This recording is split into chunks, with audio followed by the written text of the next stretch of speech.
a couple of weeks ago, the government announced the carve out for these CGT changes.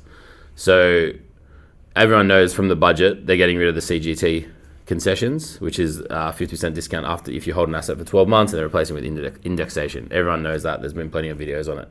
Now, what they did for the carve out was they talked about the small business CGT concessions.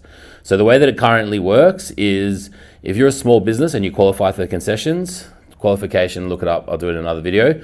Basically, you get, if you've held your asset for over 12 months, which most business owners would have, you get a 50% discount per the normal rules.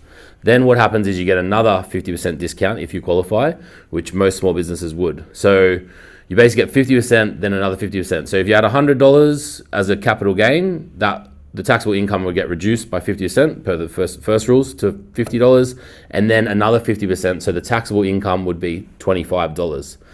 Now, if you're on the top tax bracket, that $25 would go to a little bit less than $12.50. So you'd be paying $12.50 worth of tax on $100 worth of gain. Now, what they're talking about doing is they're upping the small business concessions. So even more businesses would qualify. I'd call them medium-sized businesses because they're $10 million worth of revenue. They would now qualify for the 50% discount. So the way that it would work currently is you would get indexation, which on your share base would be pretty much zero. Because I can tell you right now, all the companies that we deal with, they start up with, a cost base of $100. So indexation would give you 10 cents a year or something stupid. So you get indexation on that, which is basically nothing. And then you would get the 50% discount per the CGT concessions, and like almost everyone would qualify for this. Almost everyone does already, but like medium businesses would as well, right? So if you had a $100 gain per the new method, you would get no discount, then a 50% discount, making your taxable income $50, and if you're on the top tax bracket, you'd be paying $25.